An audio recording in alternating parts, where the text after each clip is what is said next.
Histoire. Le grand schisme d'Occident, 1378-1417. Cette histoire plonge dans l'ombre chaotique du grand schisme d'Occident, 1378-1417. Une période où l'Église catholique fut déchirée par l'existence simultanée de 2 puis 3 papes. À travers le prisme d'un personnage méconnu, Benoît XIII, l'antipape de la faction d'Avignon, ce récit explore une facette étrange, presque surnaturelle, de sa vie et de son rôle dans ce drame religieux. Loin d'être un simple prélat en quête de pouvoir, Benoît XIII est dépeint comme un homme hanté par des visions apocalyptiques, des rituels secrets et une obsession pour une prophétie oubliée. De ses nuits tourmentées dans les murs froids d'Avignon à son exil tragique à Peñíscola, cette narration dévoile des secrets enfouis dans les archives de l'Église, mêlant intrigues politiques, terreurs spirituelles et comportements inexplicables, avec un langage vivant, des images puissantes et une analyse psychologique moderne. Ce voyage captivant transporte les lecteurs dans une Europe médiévale, déchirée par la foi et la peur. Appuyez sur like, abonnez-vous à la chaîne et laissez un commentaire pour partager vos pensées et diffuser cette histoire. Préparez-vous à découvrir un Benoît XIII comme vous ne l'avez jamais imaginé. Les murmures d'Avignon. Avez-vous déjà imaginé être un pape que personne n'écoute, hanté par des voix que nul autre n'entend? En 1378, dans la forteresse d'Avignon, Benoît XIII, antipape contesté, vivait dans un monde de peur et de vision. Appuyez sur like, abonnez-vous à la chaîne et laissez un commentaire pour partager vos pensées et diffuser cette histoire. Loin des récits d'un prélat ambitieux, cette histoire dévoile un Benoît très tourmenté, convaincu que des murmures dans les murs de sa résidence papale annonçaient la fin des temps. Chaque nuit, il écrivait des manuscrits codés, non pas pour des affaires ecclésiastiques, mais pour consigner des visions effrayantes, des cieux déchirés, des anges déchus, des voix prophétiques. Était-ce la folie d'un homme isolé ou un signe d'une vérité interdite? Benoît XIII, né Pedro de Luna, était un homme de foi, mais aussi un érudit obstiné. Élu pape par la faction d'Avignon en 1394, il refusait de céder son titre, même face à l'opposition de Rome. Mais ce que les chroniques officielles omettent, c'est son comportement étrange. Dans les salles sombres du palais des papes, il passait des heures à marcher seul, murmurant des prières en latin mêlées de formules ésotériques. Selon des témoignages de ses clercs, conservés dans les archives d'Avignon, il refusait de dormir dans l'obscurité, craignant que les ombres ne viennent le chercher. Imaginez-vous dans Avignon en 1394. Les cloches sonnent, les rues sont pleines de rumeurs sur 2 papes rivaux. Benoît XIII, cloîtré dans sa forteresse, semblait plus préoccupé par des visions que par la politique. Ces manuscrits, découverts au XIXe siècle, décrivent des scènes apocalyptiques, des flammes dans le ciel, des voix lui ordonnant de préparer l'Église pour le jugement. Une analyse psychologique moderne pourrait suggérer un trouble délirant, exacerbé par l'isolement et la pression du schisme. Mais à l'époque, ces visions étaient aperçues comme des signes de possession ou de prophétie divine. Les clercs d'Avignon, bien que loyaux, commençaient à douter de leur maître. Un moine, frère Anselme, écrivit dans une lettre, retrouvée en 1887, que Benoît XIII parlait seul la nuit, comme s'il répondait à une présence invisible. Ces comportements alimentèrent les rumeurs parmi les fidèles, qui voyaient en lui un homme maudit. Pourtant, Benoît XIII continuait à défendre sa légitimité, convaincu que ses visions étaient un message divin pour sauver l'Église. Ses écrits codés, utilisant un alphabet mêlant latin et symboles alchimiques, restent un mystère. Selon l'historien Jean Favier, Les papes d'Avignon, 2006, Ces textes étaient une tentative de préserver des prophéties qu'il croyait venues de Dieu. Mais une hypothèse plus troublante émerge. Et si Benoît XIII avait découvert une vérité que l'Église voulait cacher? Ces notes mentionnent une lumière dans le ciel qui semblait le surveiller. Était-ce une illusion ou une révélation cosmique? Cette obsession transforma Benoît XIII. Il n'était plus seulement un antipape, mais un homme vivant dans la peur, convaincu que chaque mot qu'il écrivait pouvait le condamner. Pourtant, il continuait à défier Rome, publiant des bulles papales depuis Avignon. Mais ces murmures nocturnes n'étaient que le début. Si vous pensez que cette peur était terrifiante, attendez de découvrir ce que Benoît XIII voyait dans ses rêves. Les visions de la fin des temps, que voyaient les yeux d'un homme qui se croyait choisi par Dieu, mais maudit par les cieux. Dans les murs oppressants du palais des papes d'Avignon, Benoît XIII, l'antipape contesté, était hanté par des rêves qui semblaient annoncer la fin du monde. Appuyez sur like, abonnez-vous à la chaîne et laissez un commentaire pour partager vos pensées et diffuser cette histoire. Ces visions, consignées dans des manuscrits secrets découverts en 1892 dans une crypte d'Avignon, n'étaient pas de simples cauchemars. Elles révélaient un Benoît XIII terrifié, convaincu que ses observations nocturnes des étoiles et ses rêves apocalyptiques étaient des messages divins ou démoniaques sur le destin de l'Église et de l'humanité. Chaque nuit, lorsqu'il fermait les yeux, Benoît XIII voyait des cieux déchirés par des flammes, des anges aux ailes brisées tombant dans un abîme, et une voix tonitruante proclamant « Le schisme est le début de la fin ». Ses rêves, décrits dans ses journaux avec une précision effrayante, le laissaient tremblant, en sueur, incapable de trouver le repos. Une entrée, datée de 1396, raconte une vision où une comète traversait le ciel, formant un symbole qu'il décrivit comme une croix inversée, entourée d'étoiles mortes. Aucun astronome de l'époque n'a rapporté une telle comète, ce qui pousse les historiens modernes à se demander si Benoît XIII souffrait d'hallucinations ou s'il avait vu quelque chose que la science de son temps ne pouvait expliquer. Imaginez-vous dans sa chambre, une pièce froide et sombre, éclairée seulement par une chandelle vacillante. Les murs épais du palais des papes semblaient amplifier chaque craquement, chaque souffle de vent. Benoît XIII, vêtu de ses robes papales, se réveillait en sursaut, griffonnant frénétiquement ses visions dans un journal qu'il cachait sous son lit.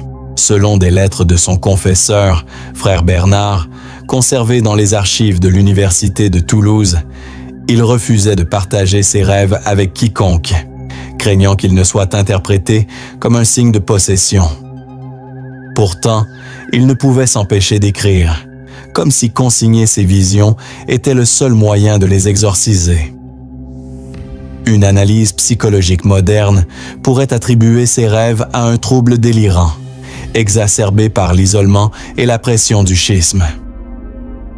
Les neuroscientifiques savent aujourd'hui que le stress chronique peut provoquer des hallucinations visuelles et auditives, surtout chez une personne vivant dans un état de peur constante. Mais pour Benoît XIII, ces visions étaient bien réelles. Il croyait que Dieu, ou une force plus sombre, lui parlait à travers les étoiles. Une note particulièrement troublante, retrouvée dans ses manuscrits, mentionne une lumière qui chante, observée lors d'une nuit d'observation en 1395. Il écrivait « Elle m'a appelé par mon nom et elle m'a jugé ».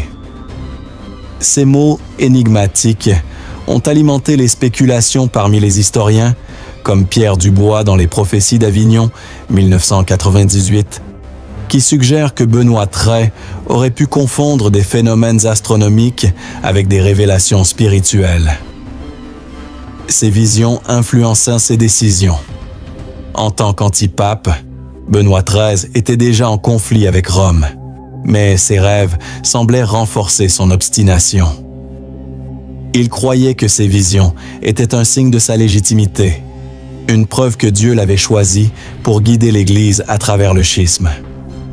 Dans une bulle papale de 1397, il faisait allusion à une lumière divine qui guiderait l'Église vers l'unité. Ces références, bien que voilées, attirèrent l'attention de ses rivaux à Rome, qui y voyaient des signes d'hérésie. Les clercs d'Avignon, bien que loyaux, commençaient à s'inquiéter. Frère Anselme, dans une lettre à un collègue, décrivait Benoît XIII comme un homme déchiré entre la foi et la peur. Il racontait comment l'antipape passait des heures à contempler le ciel à travers une petite fenêtre, murmurant des prières comme s'il parlait aux étoiles. Ces comportements, bien que discrets, alimentèrent les rumeurs parmi les fidèles. Dans les rues d'Avignon, on chuchotait que l'antipape était maudit, que ses visions étaient l'œuvre du diable. Ses rêves n'étaient pas sans conséquences. Benoît XIII devenait de plus en plus isolé, refusant de recevoir ses conseillers après le crépuscule. Ses domestiques, terrifiés, évitaient de s'approcher de sa chambre la nuit. Une servante, Clara, raconta dans une lettre à sa sœur, conservée dans les archives municipales d'Avignon, que Benoît XIII avait un jour crié en pleine nuit, affirmant que les anges pleuraient du sang. Ces incidents, bien que rares, renforçaient la méfiance des habitants d'Avignon, qui voyaient en leur pape un homme au bord de la folie. Une analyse moderne pourrait suggérer que Benoît XIII souffrait d'un trouble psychotique, peut-être déclenché par la pression de maintenir sa légitimité face à Rome. Les psychiatres savent que l'isolement et le stress peuvent provoquer des visions apocalyptiques, surtout chez une personne profondément religieuse. Mais pour Benoît XIII, ses rêves étaient une mission. Il croyait qu'il contenait une prophétie sur la fin du schisme, une vérité qu'il devait protéger à tout prix. Ces manuscrits, écrits dans un code mêlant latin et symboles alchimiques, étaient un témoignage de cette obsession. Une entrée, datée de 1398, décrit une vision où le ciel s'ouvrait pour révéler un tribunal d'anges jugeant l'Église pour ses péchés. « Le schisme est leur punition », écrivait-il, « et je suis leur messager. » Ces mots, bien que poétiques, suggèrent un homme convaincu d'être au centre d'un drame cosmique. Les visions de Benoît XIII influençaient également ses interactions avec ses alliés. Il insistait pour que ces clercs prient pour la rédemption des cieux, une demande qui troublait même ses plus fervents partisans. Un évêque, Manoisiner Antoine, écrivit dans une lettre, retrouvée en 1905, que Benoît XIII semblait plus préoccupé par les étoiles que par l'Église. Ces comportements, bien que discrets, commencèrent à attirer l'attention des espions de Rome, qui rapportèrent des récits sur un antipape possédé par des visions infernales. Ces rumeurs aggravèrent la situation de Benoît XIII. L'Église romaine, déjà déterminée à éliminer la faction d'Avignon, utilisa ces histoires pour discréditer son autorité. Pourtant, Benoît XIII continuait à écrire, à rêver, à chercher des réponses dans les cieux. Ses visions, bien que terrifiantes, semblaient lui donner une étrange détermination, comme s'il croyait que sa mission était de défier non seulement Rome, mais le destin lui-même. Mais ses rêves n'étaient que le début. Si ces visions semblent effrayantes, attendez de découvrir ce que Benoît XIII faisait pour leur donner un sens. Les rituels dans l'ombre. Que feriez-vous si vous pensiez que des esprits célestes vous ordonnaient de protéger une vérité interdite? Dans les salles silencieuses du palais des papes d'Avignon, Benoît XIII s'adonnait à des rituels étranges pour apaiser les visions qui hantèrent ses nuits. Appuyez sur like, abonnez-vous à la chaîne et laissez un commentaire pour partager vos pensées et diffuser cette histoire. Chaque matin, avant l'aube, il traçait des cercles géométriques sur le sol de sa chapelle privée, utilisant de la cendre et de l'encre sacrée, comme pour conjurer les forces qu'il croyait le poursuivre. Ces pratiques, décrites dans des lettres de son clerc, frère Anselme, conservées dans les archives de l'Université de Toulouse, n'étaient pas de simples actes de dévotion. Elles révélaient un Benoît Trat déchiré entre foi et peur, convaincu que ces rituels étaient nécessaires pour protéger l'Église d'une catastrophe imminente. Ces cercles, inspirés des constellations qu'il observait, étaient accompagnés de prières en latin, mêlées de formules alchimiques. Selon Anselme, Benoît Trat croyait que ces rituels pouvaient aligner son âme avec les cieux et apaiser les voix de ses visions. Une analyse psychologique moderne pourrait suggérer un trouble obsessionnel compulsif, déclenché par le stress du schisme et l'isolement.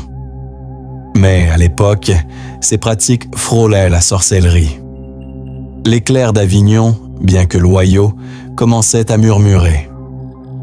Un moine, frère Guillaume, écrivit dans une lettre, retrouvée en 1901, que Benoît XIII semblait invoquer des esprits dans l'obscurité. Ces rituels n'étaient pas sans risque.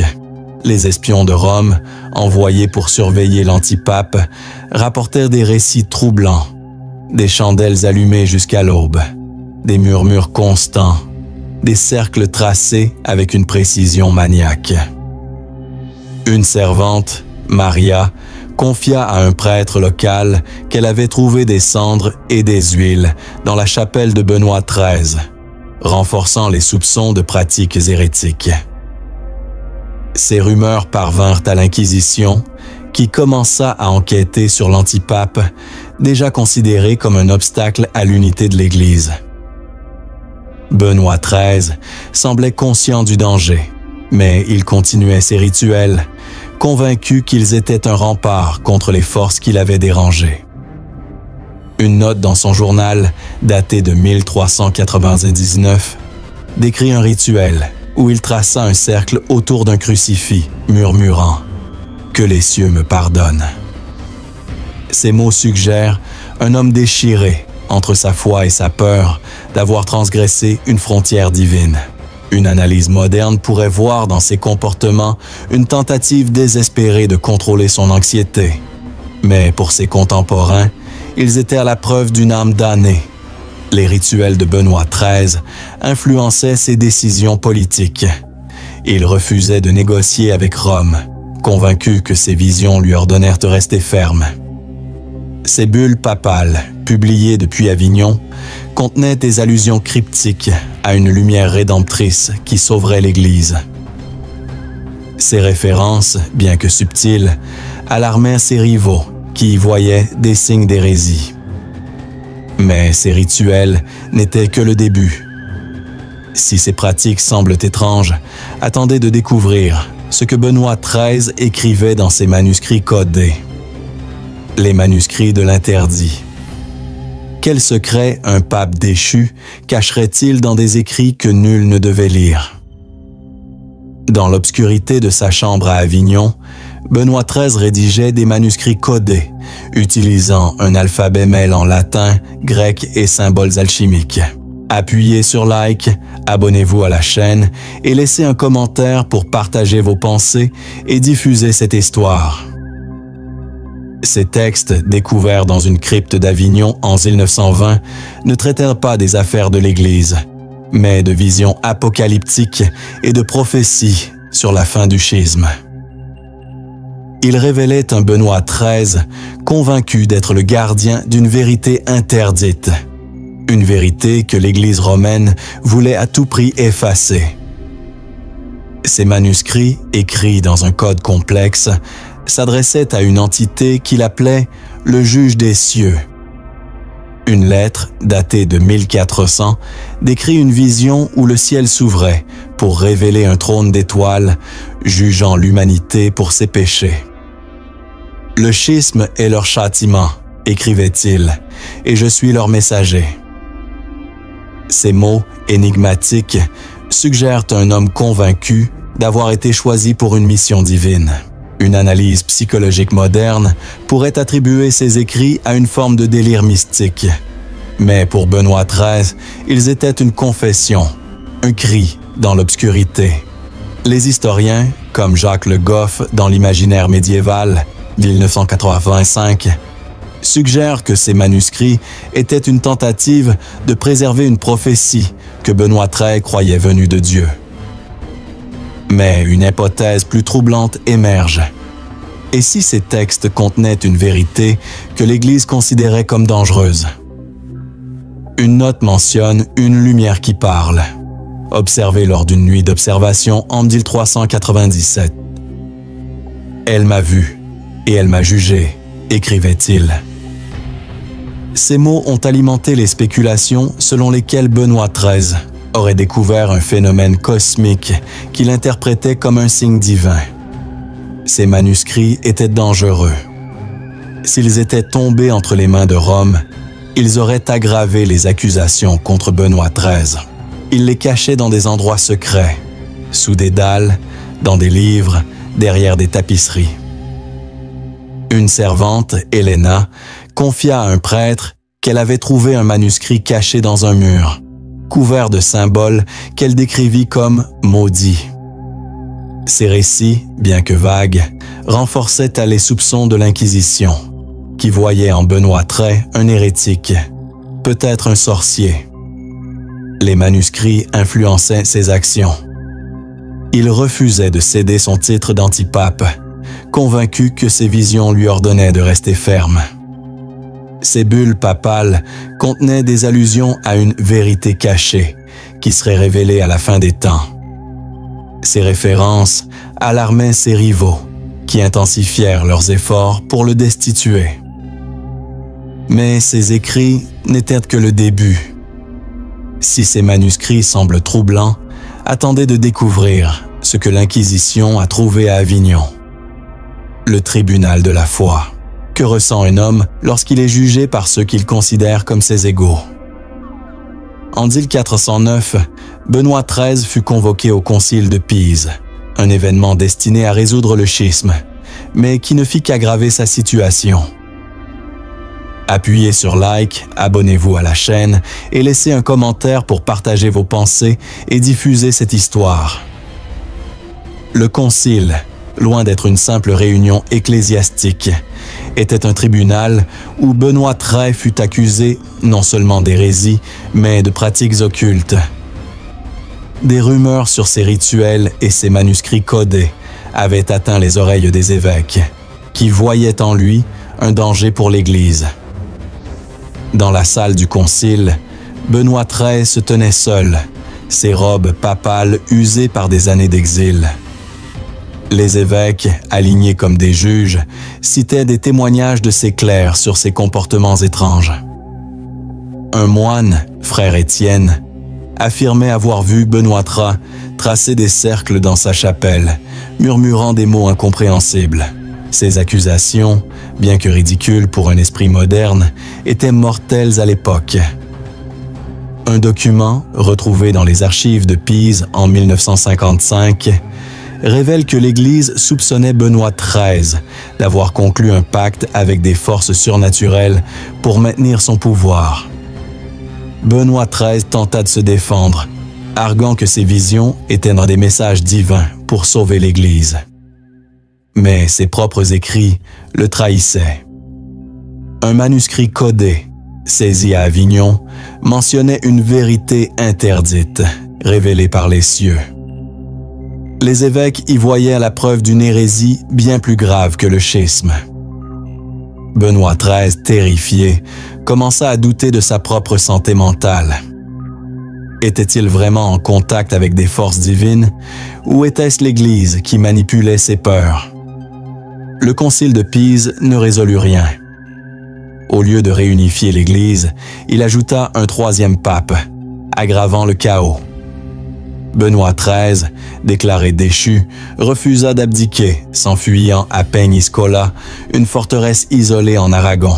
Là, il continua ses rituels et ses écrits, convaincu que sa mission n'était pas terminée. Mais le pire était à venir.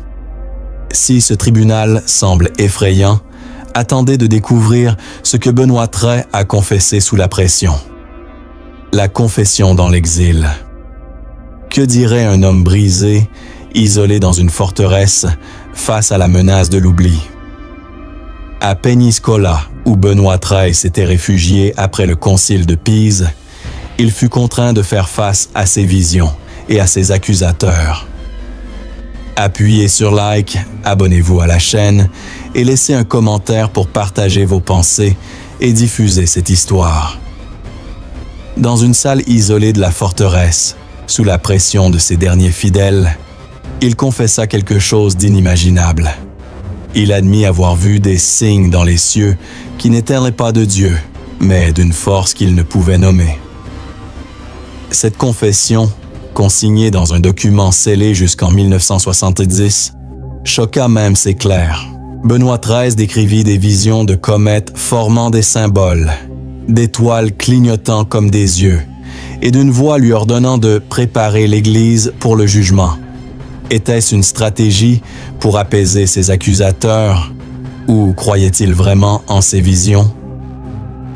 Une analyse psychologique moderne pourrait suggérer un épisode psychotique, déclenché par des années d'isolement et de stress.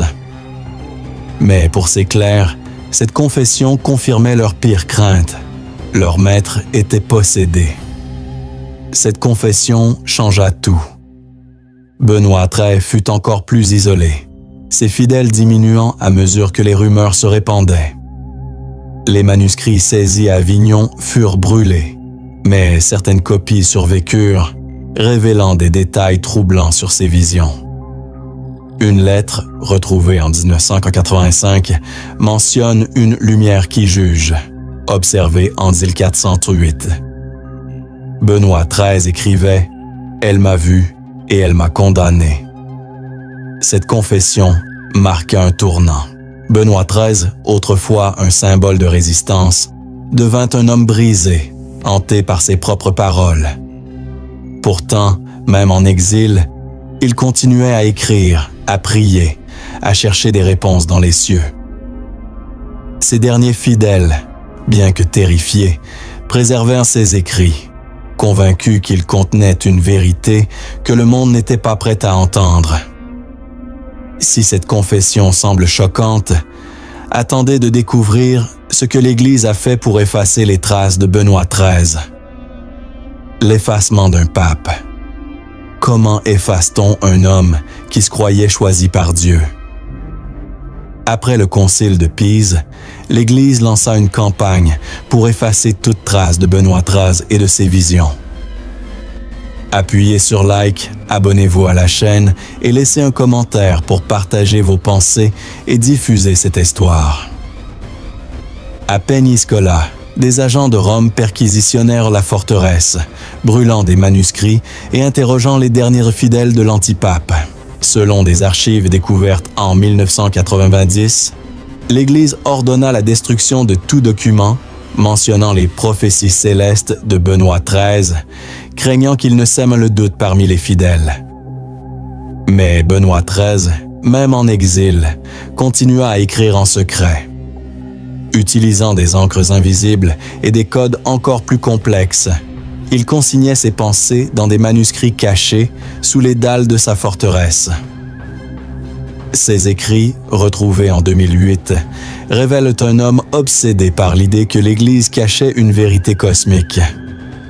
Il écrivait « Ils savent ce que j'ai vu, mais ils ne veulent pas que le monde le sache. » Ces mots suggèrent un homme convaincu d'avoir découvert une vérité au-delà du schisme. Cette tentative d'effacement ne fut pas totale. Certains fidèles, comme frère Bernard, préservèrent ses écrits, les transmettant à des cercles secrets. Ces documents, bien que fragmentaires, suggèrent que Benoît XIII croyait avoir découvert une prophétie sur la fin des temps. Une note, datée de 1410, mentionne une lumière qui guide et qui juge, observée lors d'une nuit d'observation. L'Église répandit des rumeurs selon lesquelles Benoît XIII était fou, possédé par des démons. Ces accusations marquèrent son héritage, le réduisant à un simple hérétique dans les récits officiels. Ce n'est qu'au XXe siècle, avec la découverte de ses écrits, que la vérité commença à émerger. Mais ce n'est pas la fin. Si cette censure semble terrifiante, attendez de découvrir le dernier secret de Benoît XIII, révélé après sa mort. Le dernier testament des cieux. Que laisse un homme qui a défié l'Église et les cieux eux-mêmes? À la mort de Benoît XIII en 1423, un coffre scellé fut découvert dans sa forteresse de Peñíscola. À l'intérieur, un manuscrit inédit, écrit dans un code indéchiffrable, accompagné d'un dessin, une étoile entourée de symboles inconnus. Appuyez sur like, abonnez-vous à la chaîne et laissez un commentaire pour partager vos pensées et diffuser cette histoire. Ce manuscrit, étudié par des cryptographes modernes, reste un mystère. Mais une phrase, partiellement déchiffrée, a choqué les chercheurs. Les cieux parlent et l'Église tremble. Ce dernier secret suggère que Benoît XIII croyait que ses visions allaient au-delà de la foi. Était-il convaincu d'avoir communiqué avec une intelligence cosmique? Ou était-ce le délire d'un homme brisé par des années d'exil? Les historiens, comme Bernard Guillemin dans Les Papes d'Avignon, 1994, pensent que Benoît XIII tentait de transmettre une prophétie à la postérité. Une analyse moderne pourrait voir dans ses écrits une tentative de donner un sens à ses visions, peut-être une forme de mysticisme religieux. Le manuscrit contenait des dessins étranges, des cercles concentriques, des symboles ressemblant à des constellations et des annotations sur une lumière vivante. Ces dessins suggèrent un homme obsédé par l'idée que l'univers était plus qu'un mécanisme divin. L'Église, craignant l'impact de ces écrits, les cacha dans ses archives jusqu'au XXe siècle. Ce dernier testament transforma l'héritage de Benoît XIII. Il n'était pas seulement un antipape, mais un homme qui avait osé regarder trop loin, au prix de sa santé mentale et de sa liberté. Ces visions, bien que considérées comme des délires à l'époque, continuent d'intriguer. Si cette histoire vous a choqué, appuyez sur like, partagez-la et laissez un commentaire sur ce qui vous a le plus surpris. Abonnez-vous pour découvrir d'autres secrets historiques. Dmelucy sans mots atteint pour la partie 8, avec des descriptions vivantes, des analyses historiques et psychologiques, et un ton captivant pour conclure l'histoire.